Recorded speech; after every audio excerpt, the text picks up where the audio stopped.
Hello, welcome back to the podcast. This is episode 59, and I want to use this episode to answer a question that I receive all the time from both clients and just members of my audience who are thinking about or in the process of building an expert brand within the wellness industry, and it is this. Lauren, should I use my name to build my brand, to build my business? Or should I use a brand name, i.e. another name under which I can build my expertise and build my legacy and fulfill my mission and my vision? And it's a great question. And through my years of experience, having worked with hundreds and hundreds of leading experts who have gone down both paths, what I want to share with you in this episode is a sort of balanced view on the benefits of both, and then a preference, and I am going to choose a side, that I tend to err on the side of recommending simply because of this experience that I just spoke about, simply because of what I have witnessed with, and specific examples that I'm going to share with you, specific industry experts and their experience that I'm going to share with you because they have shared it with me publicly on this podcast, and it will be helpful for you to see as a blueprint for why I make the recommendation that I do. Let's talk firstly about the benefits of using a brand name. Okay. When I first started my first business, Well-To-Do, which is the first business within the wellness industry that I built, and that was last year acquired by Fit Insider, I felt the need to have a brand name behind which I could stand. And it wasn't immediately obvious to me. It became obvious to me later on in the journey why I had chosen that path. And it proved to be the right decision for that business. However, the reason that I initially chose it in retrospect is because I wanted a shield to stand behind. I wanted something to stand behind that would hide me and protect me in my fear of being seen as an expert in this space. Now, to balance that out a little bit, and I'll talk about this in the benefits of building a business, an expert business with a brand name attached to it, it ended up being the best decision that I ever made for Well-To-Do as a business because it is a business that I went on to sell. For that reason, if it had been my name that I had used to build that business, it would have been a lot harder for me to exit that business. It would have been a lot harder for me to contain what we call brand equity, which is just the value of the brand itself, without it being dependent upon me. So that's the first consideration and potentially the first benefit that I want you to consider with regard to building an expert brand in the wellness industry that has a brand name at its helm. Well-To-Do was a brand behind which I could stand, which behind multiple other experts could stand, and under which I could build a business model that was not solely dependent upon me. People still knew me as the founder of Well-To-Do, which is great because it's how I built my personal brand that I now use for the work that I do now, and we'll talk about that in a moment. But Well-To-Do was a brand that was able to stand alone. And over the years of building it, it became clear to me that it was a business that I wanted to be able to stand on its own 2 feet.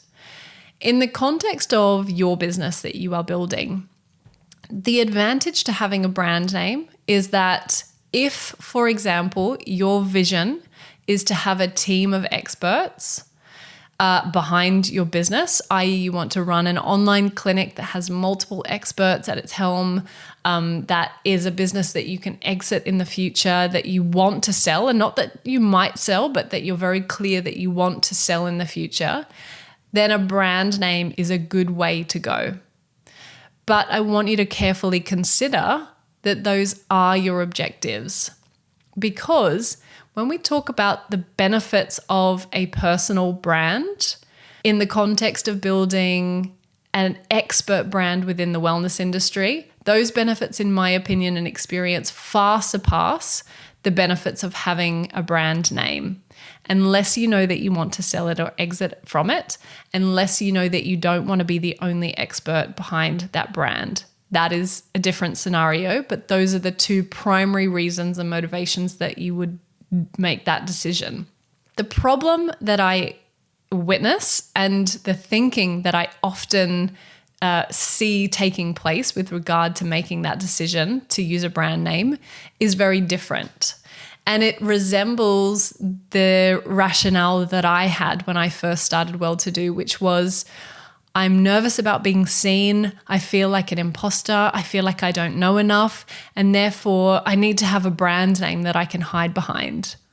And that is not an empowered decision or an empowered rationale for which to use to name your business with a brand. It is not a useful or constructive rationale for that decision. It's coming from a place of fear of being seen. And the truth is, building an expert brand within the wellness industry is far more powerful when you use your name. And there are a whole bunch of reasons for that I'll share with you. When you think about delivering a service, as you will, and initially it just being you as an independent expert, largely building this business on your own, when you think about the value that you're putting out into the world and how people talk about that value and their experience of working with you, they will, for the most part, attach that to you personally. So even if you do have a brand name, when someone says, I had an amazing experience with, they are probably going to associate it with you as the expert. Also, when we look around at the leading experts, the people who we respect and admire, the people who we see as leaders in their field of expertise, we think about names of people because people provide services to people. People in the wellness industry provide transformation and change lives of other people. People write books, people give talks, people deliver workshops, people deliver value to clients. And it is much faster to build a reputation as a person with a name whose name people know and trust than it is to build all of the brand equity and recognition and association of what do you do, what services do you provide within a brand name. It takes a lot longer to build the Well-To-Do brand than it does to build the Lauren Arms brand. And for you, that journey will be the same. Now, there's a couple of really interesting nuances, and I want to share an example with you to bring this to life as to, again, why using your name, even if it scares you, even if it makes you feel nervous, even if, you're experiencing some of that imposter syndrome or nervousness, is a better option.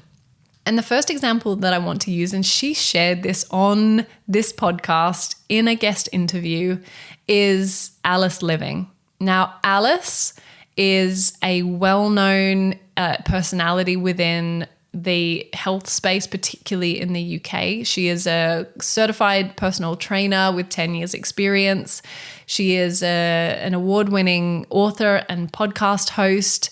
She has an app that is prolific in the marketplace with many hundreds and hundreds of members who utilize it. She's well-known. She's a leader in her field. And when Alice first started her business, and many years ago, Alice and I worked together and I provided some coaching and strategic direction to her in her business. When she first started, she adopted this brand name. And that brand name was Clean Eating Alice. Clean Eating Alice. And that was not a big decision that she made. It was something she ran with when she first launched her Instagram account. And Clean Eating Alice became her brand. It was what she became known as. It became an embodiment of her values and philosophies until one day Alice woke up, she logged onto her computer or phone or whatever it was, and she opened up her news platform, and she saw that an article had gone live on the Daily Mail with a deep and very damaging critique of the clean eating movement. Now, this was, some years ago, and you may even recall it, where there was suddenly this conversation, this dialogue about some of the more damaging aspects of the social media wellness movement that was taking place, particularly in the US and the UK, but also in other parts of the world like Australia, Canada, and so on. This movement of influencers perpetuating this idea that eating healthy food could be or should be described as clean versus, whatever the opposite of that is. Now, it was well-intentioned and well-meaning when Alice decided on the name of her brand. She wanted to share a positive message, and she certainly was. And suddenly she was caught up in this media frenzy about how toxic the terminology of clean eating was becoming. And for Alice, that was a defining moment because she acknowledged within herself, and in our conversation, she shares this, and I'll link the conversation in the show notes so that if you want to go back and listen to it, you can. She talks about how her realization was that, in fact, her views had changed. Her values had evolved. And she actually recognized within herself that she didn't want to be associated with this clean eating movement anymore because of what it had become. Not due to her contribution, but due to, a lot of contributions of other influences around her. Now, what happened as a result of that was a big decision, a scary decision, a relatively impactful decision on her business to change her branding, her name, her, web presence, her digital imprint to simply her name, Alice Living. And in retrospect, if Alice had known what she was creating and wanted to create and how far she would come with her mission and the impact on many hundreds of thousands, if not millions of lives that she now touches each day, her feedback to me, and this is why I'm translating it to you, was that it would have been better to use her name right from the beginning. And I can share countless other accounts of other industry leaders who have felt the same. In my interview with Annie Clark, who is a prolific yoga teacher and thought leader in the yoga space, she did the same. She started with a brand that was Mind Body Bowl, and it became the title of her book, which is amazing and fantastic. But Annie, in retrospect, could see that the value and connection with her audience was ultimately one that was much more personal, and that it would be much more powerful to move ahead at a later stage of her business where she made the same decision as Alice to use her name as her brand name, to build a personal brand as an expert rather than a brand name under which she was not necessarily hiding, but standing behind and having to build as well. Because what happens is you end up having to build both brands. Now, a more meaningful approach, and this is what I teach inside Consistent Clients, my programs, and with my one-to-one clients, is that with you at the helm of your expert business, you can build and use brand names, but where they are more effective is in building out a methodology around the framework and process that you teach your clients, which I call your signature methodology, an example of which would be the Wim Hof method, for which Wim Hof is famous, or the tools for which Phil Stutz, the acclaimed, US-based psychiatrist, is well known, for the mindful nutrition method, for which, Mikkel Kuenga, US-based dietitian, is well known. So these become your signature branded tools. Your programs become branded. Your programs are named and branded, but they all fall under the person for whom the credit is being given, for whom the brand is being built, and that is you. You are the expert. And it starts with building trust in yourself. It starts with believing in the value that you have to offer now as someone who might just be starting out, or who might be early on in their journey, or who may be still building authority in the marketplace. trusting and believing in the value that you can deliver, and that people want to hear what you have to say. And that people who have a good experience with you want to talk about that experience with you. And that ultimately, if you're listening to this podcast and you want to build a profitable online business as a wellness expert, then your clients, your audience are going to want to know who you are. Just like they want to know who Jay Shetty is, or Tony Robbins, or Gabriella Bernstein, or whoever it is in this space that you look up to and admire, Joe Wicks, Kayla Itzinez, leaders in their field.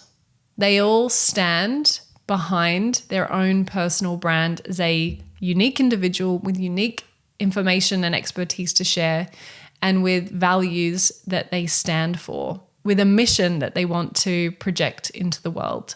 And I want the same for you. It is much easier. It is much faster to build both trust, traction, and commercial results with a personal brand.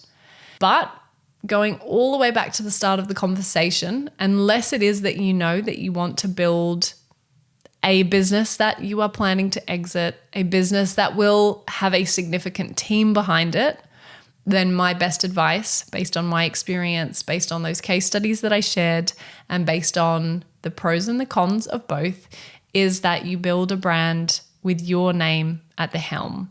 Trust yourself, back yourself. You are an expert. You are who people want to hear from, to see, to understand, to trust, and to buy from. And from that place, you will build an extraordinarily successful legacy and business for the future. If you're not sure, if you're still confused, send me a message. I'm a real human. I love hearing from you in the DMs on Instagram. Reach out to me and my team if you're struggling to make a decision, if you're not sure on what the best decision is for you, or if you have already spent a lot of time building a brand. Remember that it's okay. It is still possible to be successful with a brand name. And this episode is not designed to make you feel like you need to burn everything down and start again. But if you have built a business with a brand name, what I want you to remember is that people want to hear from you, and that your mindset needs to be coming from that place, that people want to hear from you, that you have valuable things to say, and that you are an expert in your field. Lots to think about, and I look forward to connecting with you again in the next episode. See you soon.